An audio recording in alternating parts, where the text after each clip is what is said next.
I have a memory that has never left me. And since then, I've become conscious of what a powerful metaphor it is for non duality and the self.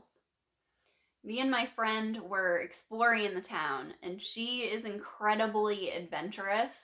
And we were in our early 20s at the time. And I'm not adventurous. I'm anxious. And I was even more anxious and scared back then. And the more anxious and scared I get, and the more voiced I make it, the worse she gets about being adventurous. So we had a lot of fun together, and some interesting times together.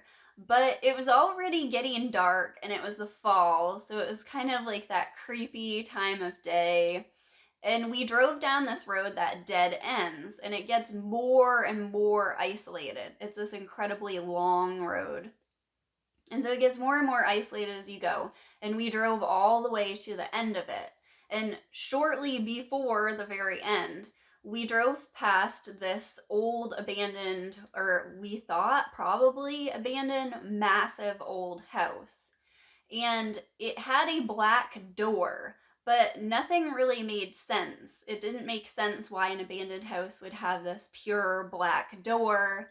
So we thought of the possibility that there is no door and we're actually just staring into the blackness of the structure. But it seemed too black, like perfect pitch black, to have been the inside of the house. So we couldn't decide, we couldn't figure out. And so, of course, we got so curious that we drove down the driveway, not knowing, like, is there somebody there or what's gonna happen? And so, as we drive down the driveway, even she gets scared, but she continues to drive closer and closer until we see for sure that there is no door there whatsoever. We're staring into the blackness of the building. So we later went back and explored it in the daytime, and there were wild roses climbing up it. And I remember like this picture I took of it with wild roses and a quarter moon over it, and it was just absolutely gorgeous.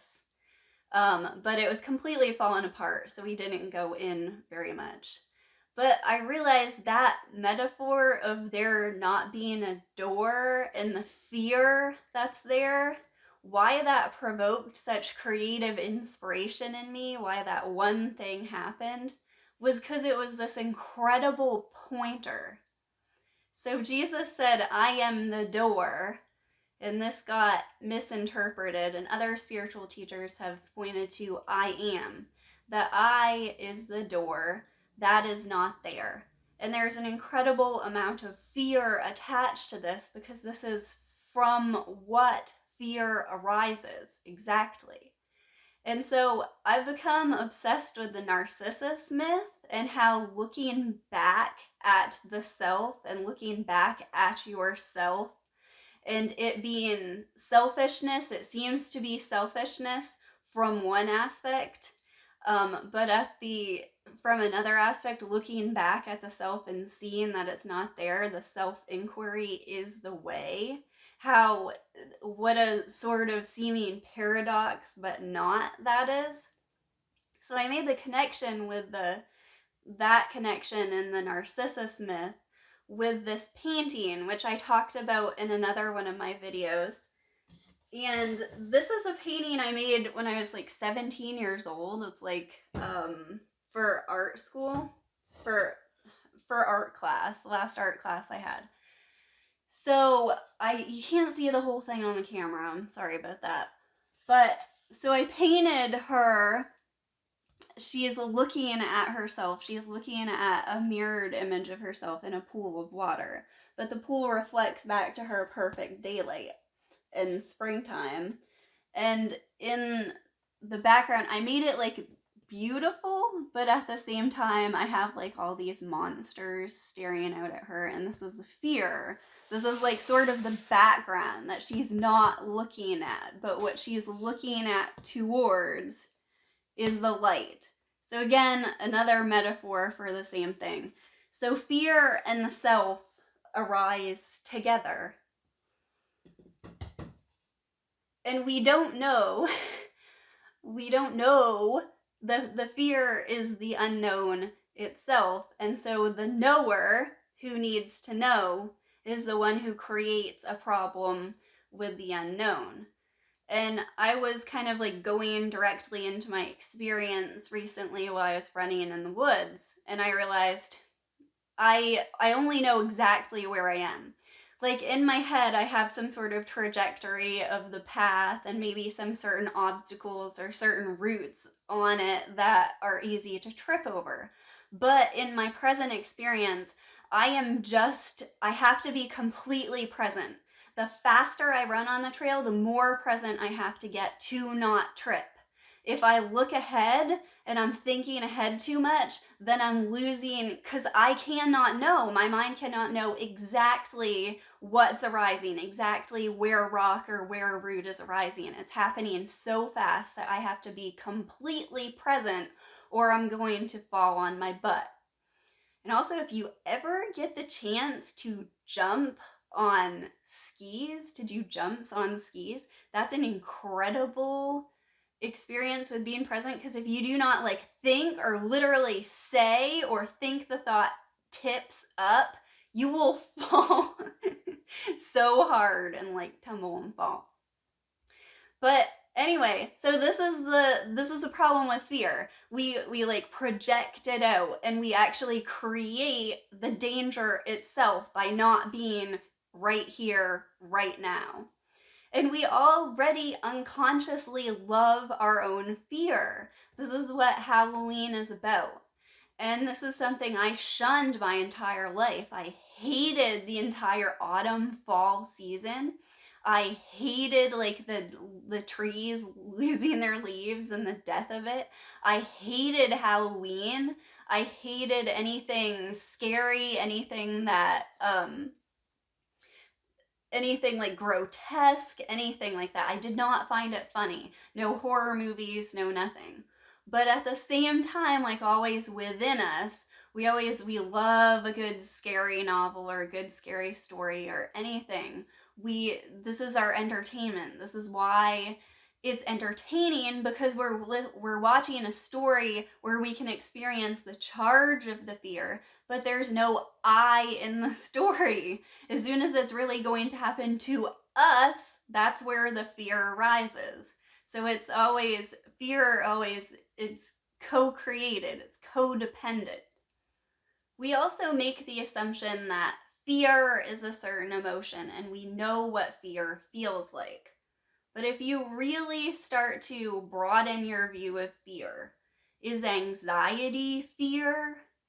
Is it like when you experience fear, where does fear stop and anxiety start? Or where does nervousness start and fear stop? Like, where do these things sort of blend into each other?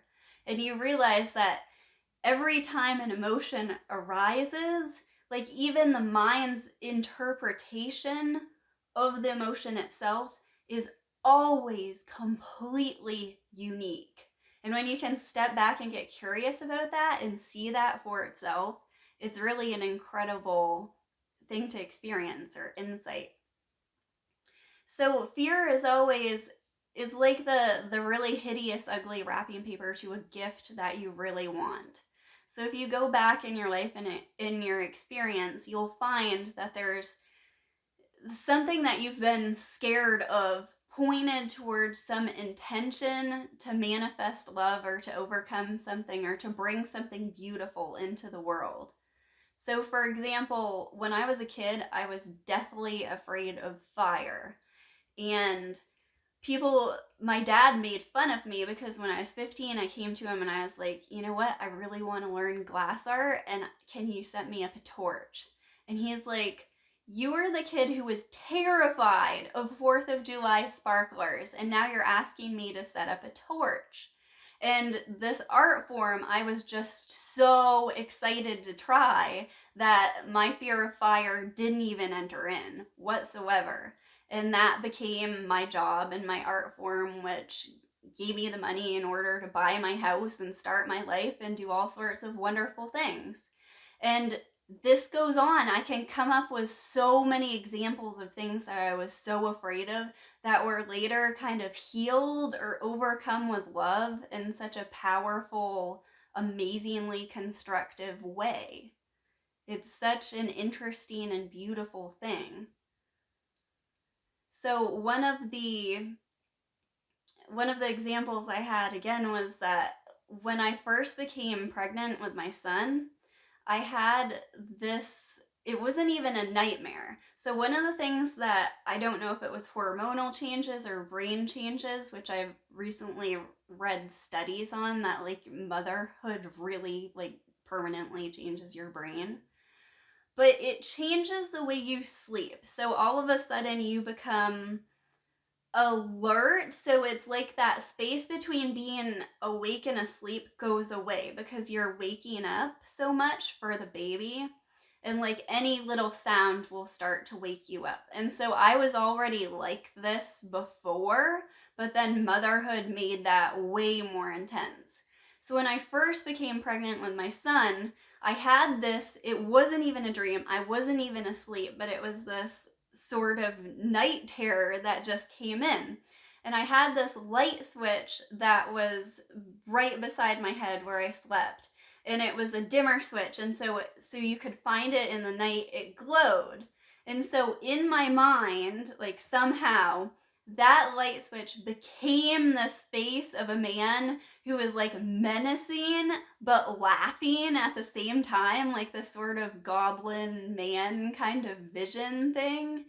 And I was so terrified. I like clawed my way on top of my husband and just was like heart pounding, screaming.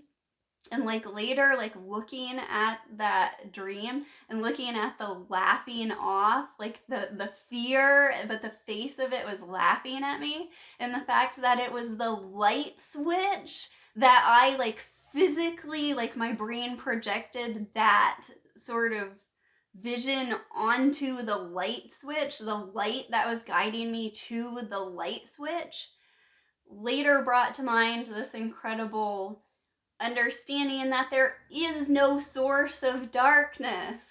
There's just light. Non-duality. Like it's it's not a duality really. There is no source of darkness at all.